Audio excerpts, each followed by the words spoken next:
you hear the words cervical cancer, it can bring up a whole flood of questions, especially around treatment. So in this explainer, we're going to break it all down, stage by stage, to make the options as clear and understandable as possible. Let's get right into it. Let's start with a really important number, 91%. What is that?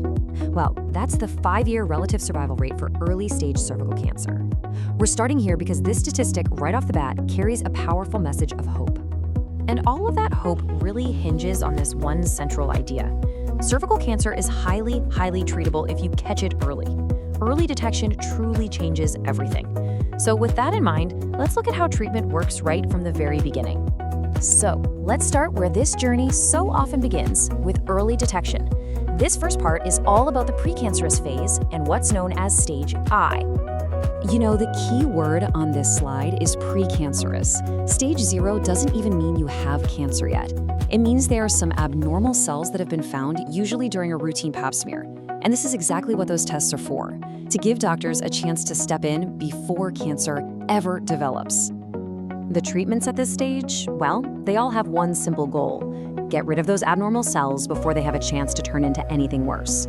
Doctors have a few ways to do this. They might use cryosurgery to freeze the cells, a laser to remove them, or a procedure called LEAP that uses a tiny electrified wire. Sometimes they'll do what's called a cone biopsy, but the goal is always the same: proactive prevention. Okay, so now we're at stage I. At this point, we are dealing with actual cancer cells.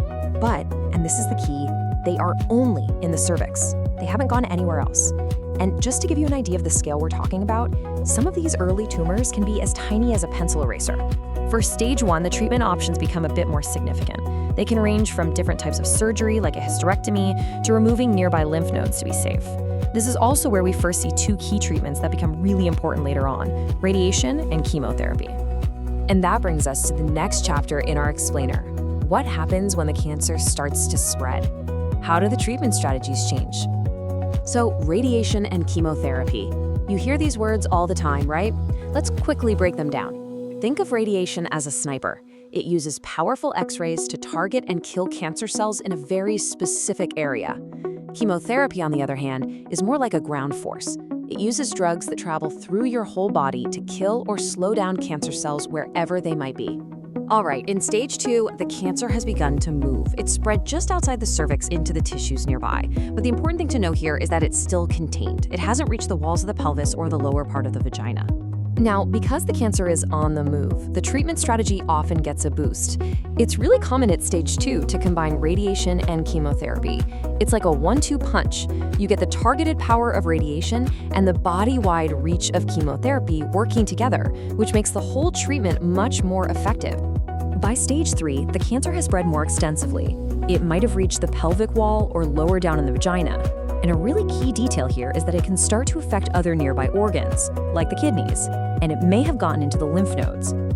And that brings us to stage 4. This is the most advanced stage. It means the cancer has metastasized. And that's just a medical term for saying it has spread to distant parts of the body, like the bladder, the rectum, or even the lungs. For these advanced stages, the treatments get more complex. Doctors might use immunotherapy, which is pretty amazing. It basically helps your own immune system learn how to fight the cancer. In some situations, a very major surgery might be an option.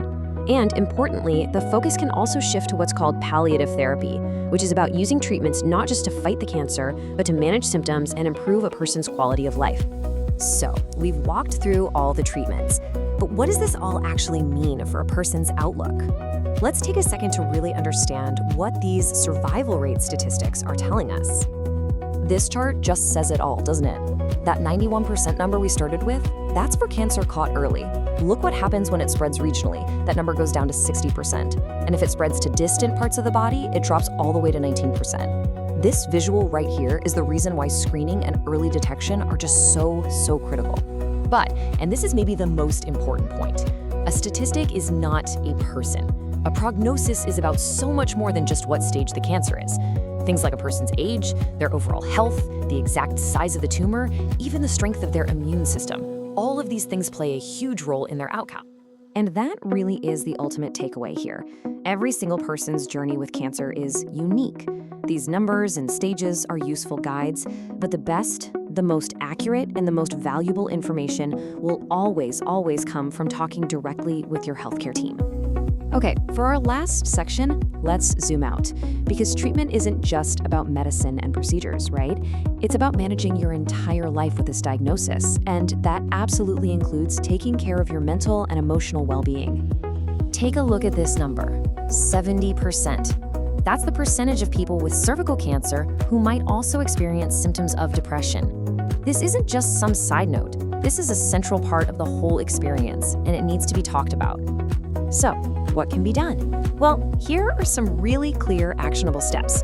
It starts with reaching out to a mental health professional and talking openly with your medical team. But it's also about the simple, powerful stuff. Making sure you get enough sleep, focusing on good food, and making time for the people and the activities that you truly love. And that really brings us to our final thought.